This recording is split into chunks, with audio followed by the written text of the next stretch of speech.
I'd love you to hear from Darrell. So Darrell, come and tell us a little bit about, were you sort of brought up as a church-going Christian or anything like that?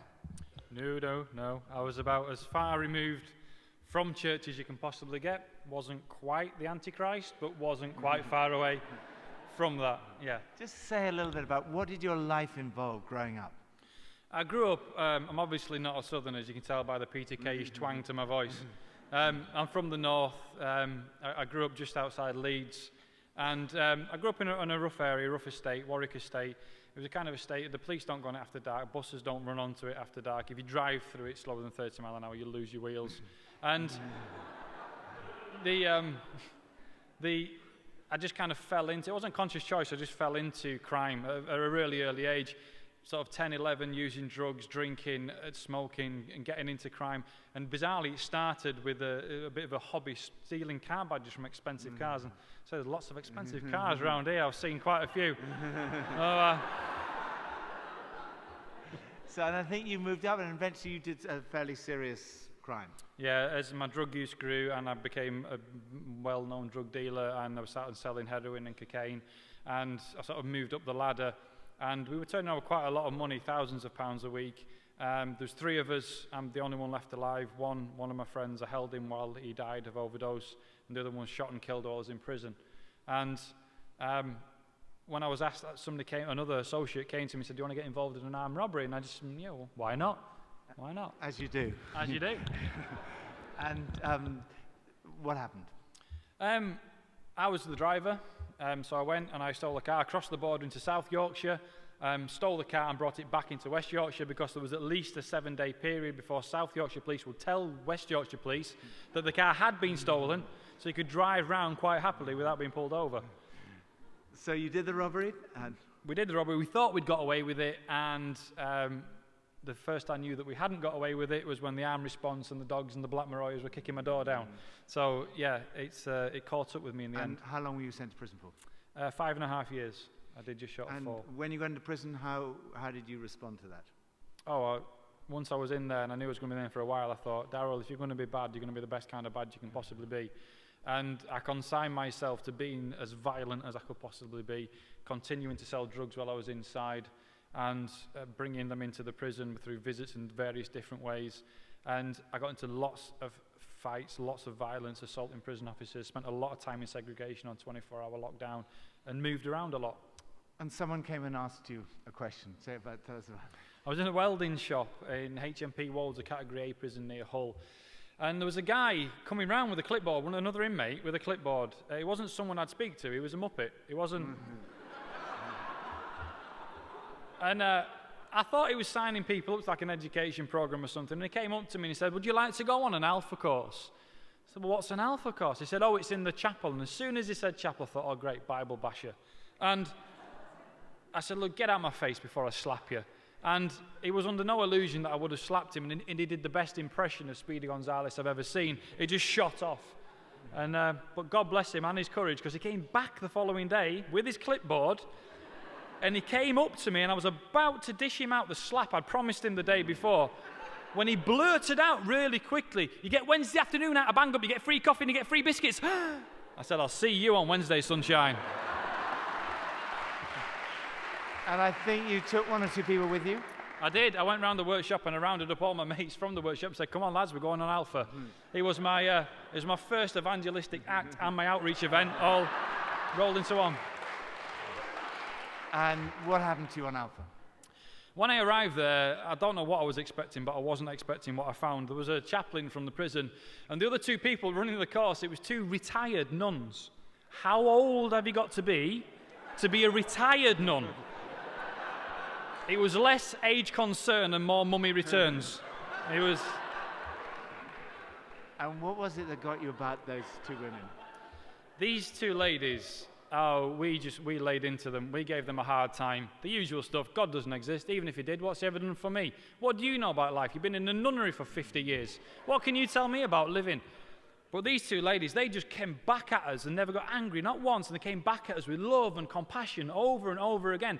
These 2 girls, were just love bombs. And they just kept on loving, kept on coming with a compassion, and that's a pretty big sledgehammer to get hit with, especially I thought I would never feel anything other than anger and hate ever again. I didn't think I had the capacity to love or feel love ever again in my life. I was dead on the inside, so when they hit me with that love sledgehammer, it hit me hard. Eventually you prayed a prayer. What was the prayer that you prayed? Got to the end of the course, and I sat in my cell, and I tried the sinner's prayer that you get on the pamphlets. Didn't work for me. And I just said, God, if you're real, I had a few swear words in it, but I'll edit them out. God, if you're real, prove it. Take away my drug addiction. Take away my violent nature. Take away all this anger and bitterness that are just ripping me apart inside. And if you do that for me, I will live the rest of my life for you. And when I said it, I meant it. The only thing you've got in prison really is your word, and I really did mean it. If I said to someone, I'm going to break your jaw, I would. So when I said to God, do this for me and I'll do that for you, I meant it with every fibre of my being. And what happened? Nothing. I went to bed.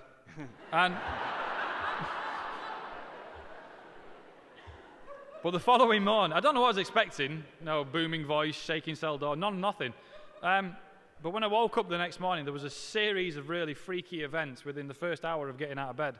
First thing, I'd usually roll over and grab a cigarette and smoke it in bed. I was always gagging for a fag first thing in the morning. And as soon as I touched the cigarette, I felt violently sick. I felt like I was going to projectile vomit across the cell. Couldn't stand the thought of it, touch, smell, nothing. I freaked out. I threw it out of my cell window. I had to get it out of my cell.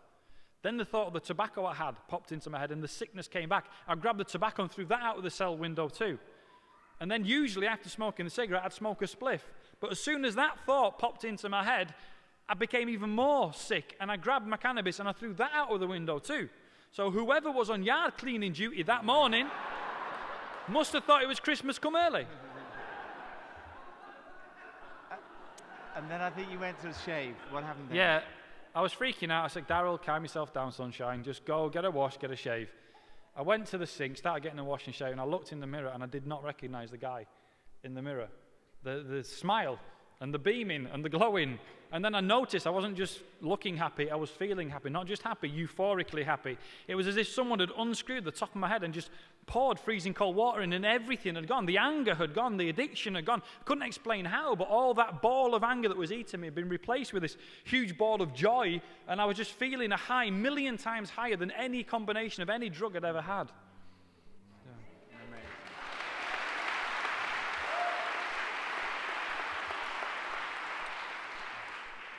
How did your friends, your mates there, react to what had happened to you? Standing up within that prison setting and saying I was renouncing violence and I was giving my life to Jesus and I was going to walk away from the life I had, it was a big gamble for me because it opened me up to attack. People would use that as an opportunity to get themselves up the pecking order, so slashing, stabbing, scolding, it was all a possibility. And a couple of days later, I was on the exercise yard and a lad got right in my face, and he wouldn't have dared have attempted this a few days before, but he saw the opportunity and he got right in my face. My blood started to boil, my hands started to shake. I could visualize in my head I wanted to grab his ears and put his nose into the back of his head. I could see what I wanted to do. And then this voice came into my head and it just said, "You're not that man anymore." And as soon as I heard it, I knew what I had to do. I had to turn around and I had to walk away. And as soon as I turned, I started to walk, and every step I got further away from him, the calmer I became, until I was completely and utterly at peace, and I heard the voice again, "You're not that man anymore."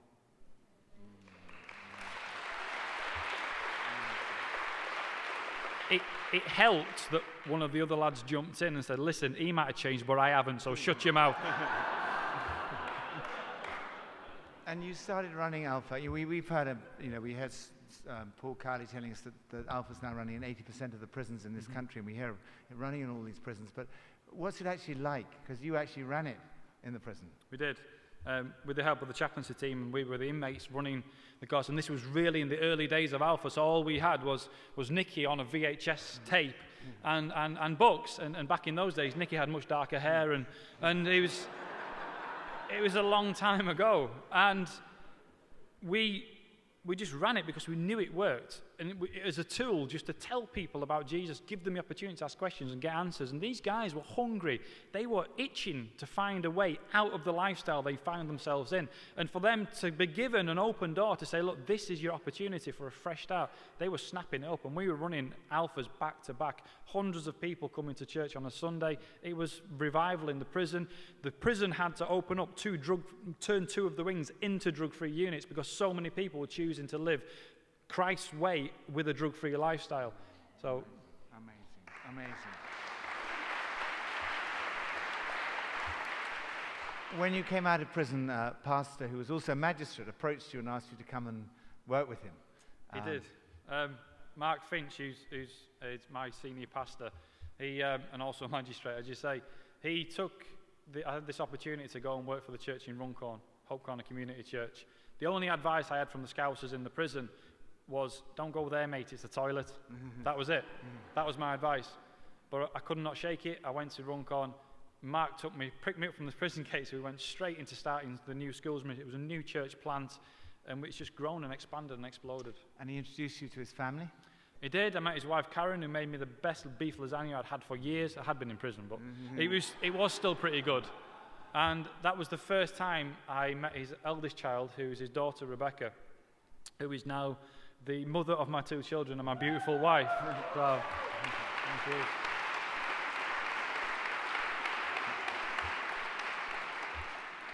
So, just say what you're doing now. What's your passion? What's your vision? We work really closely. We have a great project working with young people who are they're basically on the dumping ground. They're permanently excluded from education. They're in the youth justice system, permanently excluded from special educational needs schools. These are kids no one else wants. We take them, we love them, we educate them, we build their self-esteem. Many of them come to know Christ, get involved in the youth work that we do. And it's grown to such a degree now where we're building a whole new centre from the ground up. We're almost got it finished. We're almost there.